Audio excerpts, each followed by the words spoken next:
शं वरुणः शन्नो भवत्वर्यमा शन्न इन्द्रो बृहस्पतिः शन्नो विष्णुरुक्रमः ॐ शान्ति शान्ति शान्तिः।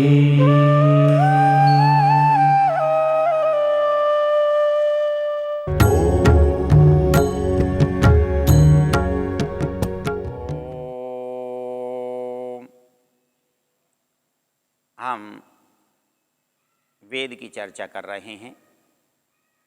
ये वैदिक ज्ञान की चर्चा का प्रसंग है। इसमें हम ऋग्वेद के 10वें मंडल के 71वें सूक्त की चर्चा करते आ रहे हैं और इस चर्चा में हमने पीछे 8वें मंत्र की चर्चा की थी। जैसे पूरे सूक्त का ऋषि बृहस्पति है और देवता ज्ञान है, उसी तरह से इस मंत्र का ऋषि भी बृहस्पति है और देवता ज्ञान है। मंत्र था हृदातष्टेषु मनसो जवेषु यद ब्राह्मणा संयजन्ते सखायः अत्राह त्वं विजहुर्वेद्याभि ओह ब्रह्माणो विचरन्त्युत।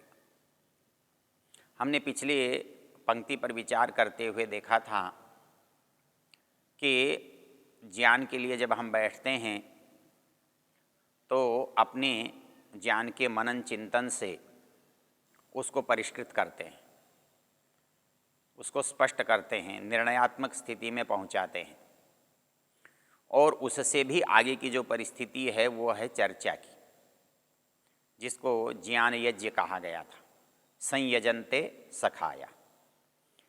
अब यहाँ दो बात कह रहा है अगले पंक्ति में, अत्राह त्वं विजहुर्वेद्याभि वह ब्रह्माणो विचरन्त्युत्वे।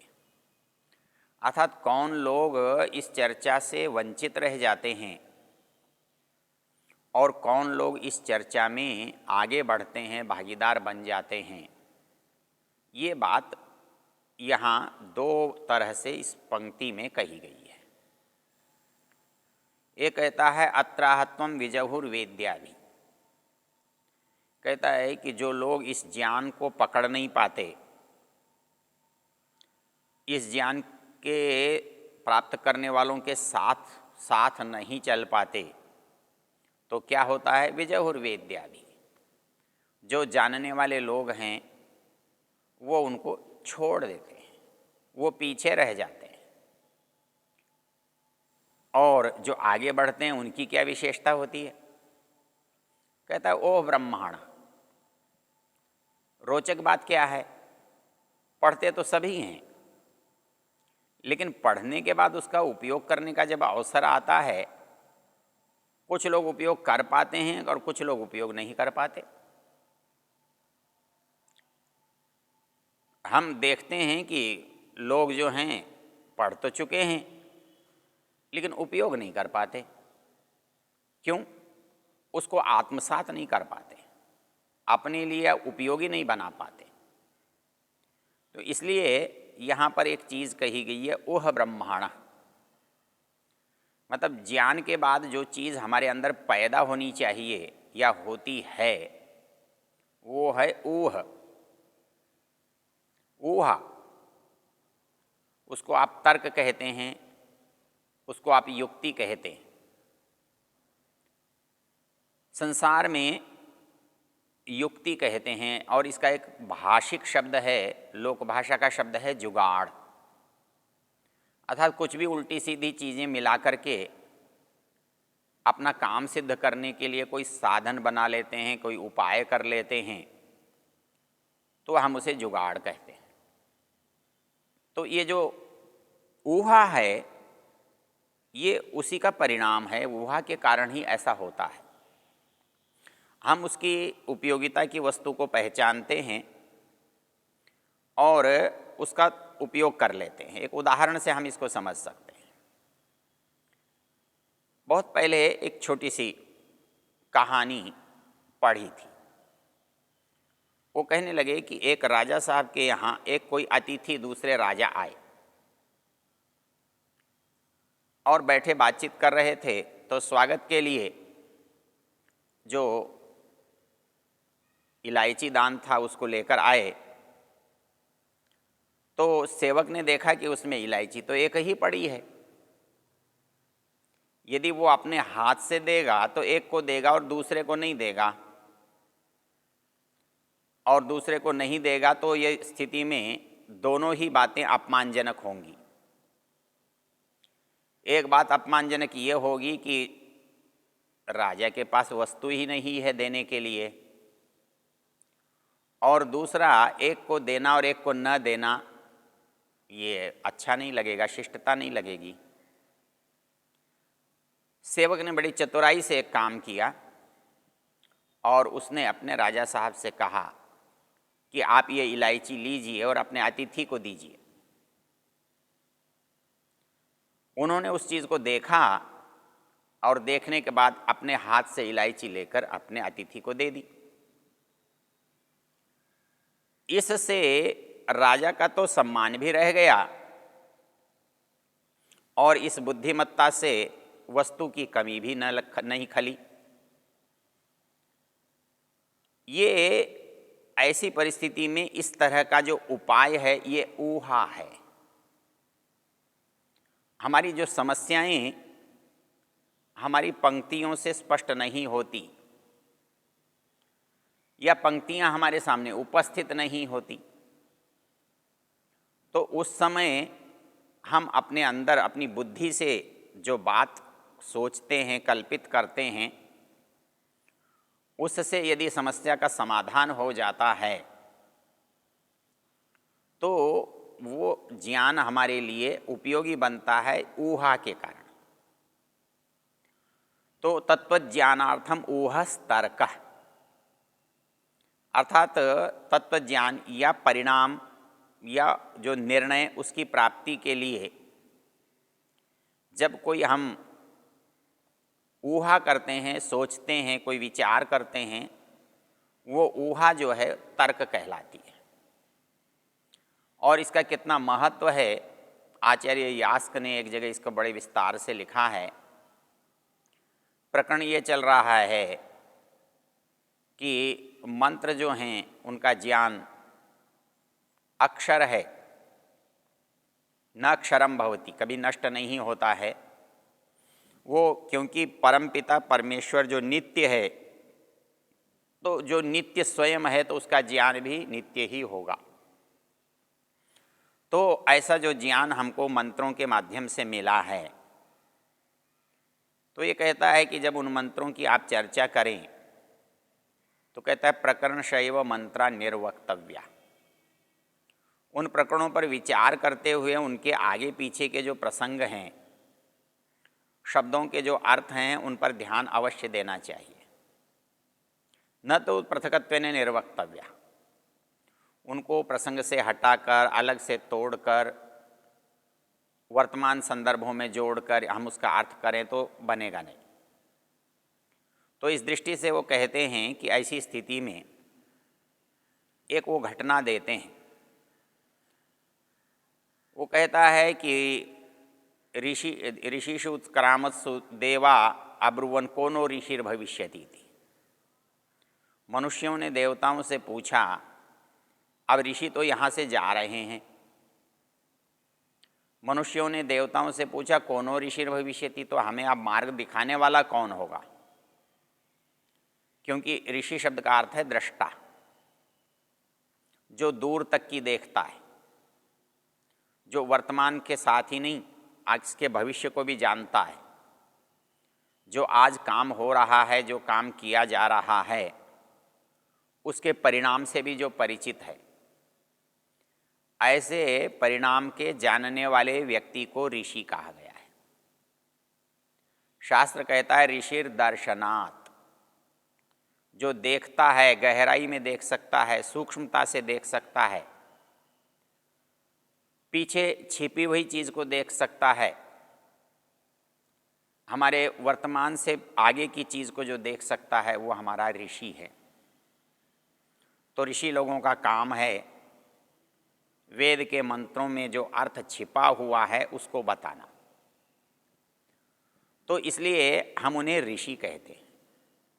हम मंत्र पढ़कर जो सामान्य अर्थ है वो हमारे समझ में नहीं आता या उसकी हमसे संगति नहीं लगती, तब हम उन लोगों से उस अर्थ को पूछते हैं जो हमसे अधिक जानने वाले हैं, ज्ञानी हैं। वो अपनी ऊहा से, अपनी बुद्धि से, अपने तर्क से हमारी शंकाओं को निराश कर देते हैं, निरस्त कर देते हैं, वो शंकाओं को मिटा देते हैं। तो इसलिए मनुष्यों ने देवताओं से पूछा, ऋषिषु उत्क्रामत्स, जब ऋषि इस संसार से विदा हो रहे थे, देवान अब्रुवन कोनो ऋषिर भविष्यति, अब हमारा ऋषि कौन होगा, हमारा मार्गदर्शक कौन होगा, रास्ता दिखाने वाला कौन होगा। ऋषय तर्कम ऋषिम प्रायच्छन, उन्होंने मनुष्यों को तर्क का ऋषि दे दिया। ये तर्क जो है ये ऋषि का काम करता है, ये छिपी हुई बात को प्रकट करता है, निकाल कर लाता है, और ये ऊहा से प्राप्त होता है। इसलिए जो तत्व ज्ञान के लिए ऊहा होती है, ऊढ़म आर्षम तत्व, जो ऊहा से प्राप्त है वो आर्ष है, ऋषि प्रोक्त है। इसमें एक रोचक चीज़ और भी याद रखने की है, ये जो ऋषित्व तर्क के द्वारा प्राप्त किया जाता है, तो तर्क तो जो अनऋषि है उसके पास भी तो होता है, लेकिन उसका जो प्रयोग होता है ऋषि के प्रयोग से बिल्कुल भिन्न होता है। जैसे माली की कैंची काटती तो है, लेकिन बगीचे को सुंदर बनाती है, और मूर्ख व्यक्ति की कुल्हाड़ी काटती तो है पर बगीचे को उजाड़ कर देती है, व्यर्थ बना देती है, सुंदरता से रहित बना देती है। तर्क दोनों के पास है, तर्क का दोनों प्रयोग कर सकते हैं, अर्थात तर्क का एक विरोधी प्रयोग कर सकता है, एक अनजान व्यक्ति कर सकता है, एक दुष्ट व्यक्ति कर सकता है। लेकिन एक व्यक्ति जो समझदार है, विद्वान है, ऋषि है, वो भी तर्क का उपयोग करता है। तो दोनों के तर्क का उपयोग करने में अंतर क्या होता है? जैसा कि हम पीछे बता चुके हैं, मनु ने कहा था, आर्षम धर्मोपदेशंच वेद शास्त्रा विरोधिना यस तर्केणानुसंधत्ते स धर्मम वेदनेतर। वो कहता है अनुसंधान तो तर्क से ही होगा, जंगल में रास्ता तो कुल्हाड़ी से ही बनेगा, बगीचे की सुंदरता तो कैंची से ही आएगी, लेकिन वो बिना बुद्धि के नहीं चलेगी। यदि बिना बुद्धि के कैंची चलेगी तो अनर्थ और विनाश होगा। इसलिए कहता है यस तर्केण अनुसंधत्ते सधर्मम वेद, जो तर्क से अनुसंधान करता है वो धर्म को जानता है, दूसरा लोग नहीं जानते, नहीं जान सकते। लेकिन एक शर्त लगाई है, आर्षम धर्मोपदेशंच वेद शास्त्रा विरोधिना, वो जो तर्क हो, वो ऊहा हो, वो हमारे जो वेद का लक्षण है, वेद का जो प्रयोजन है, वेद का जो उद्देश्य है, उसके विरोधी ना हो।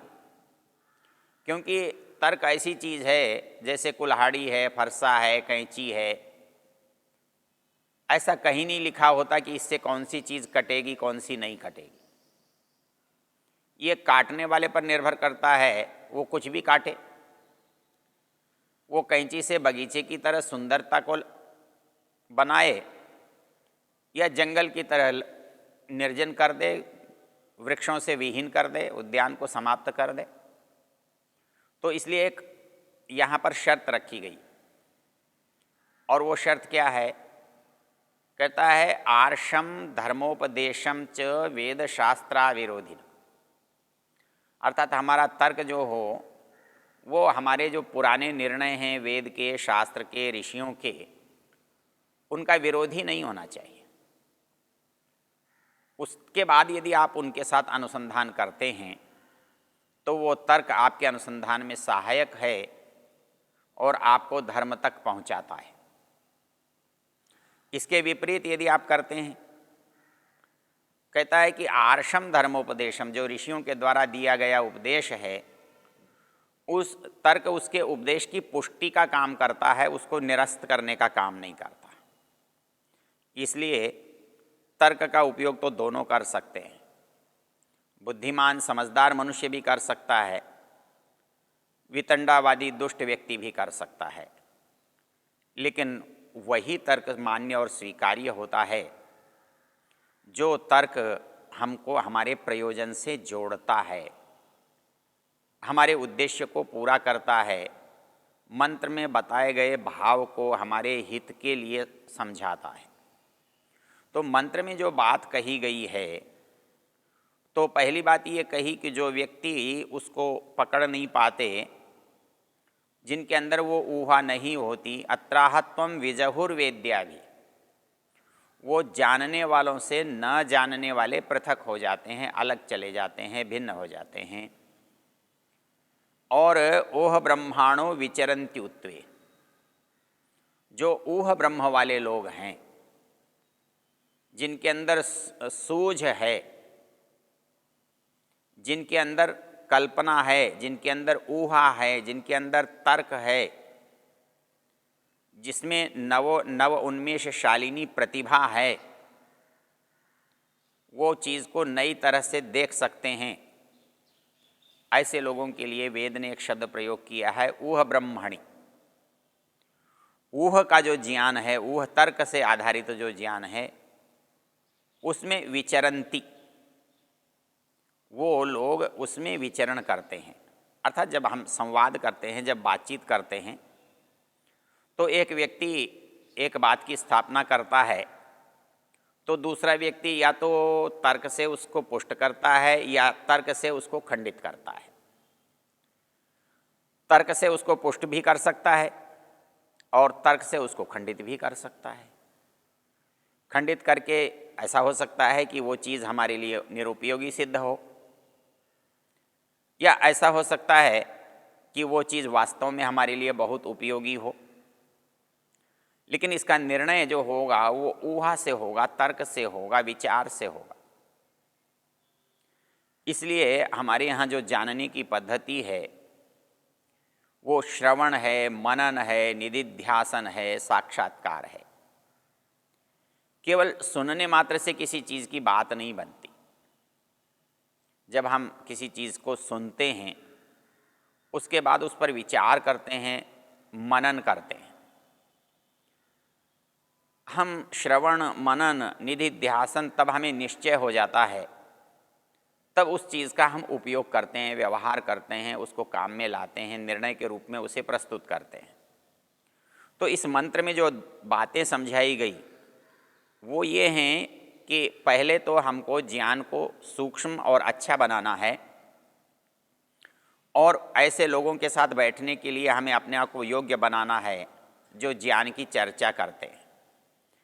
हमको उनसे अलग हो जाना है जो ज्ञान की चर्चा नहीं कर सकते, और हमें वो योग्यता लेनी है जो तर्क से हम ज्ञान के अंदर विचरण कर सकें। इसलिए कहा है ओह ब्रह्माणो विचरन्त्युत्वे। ओ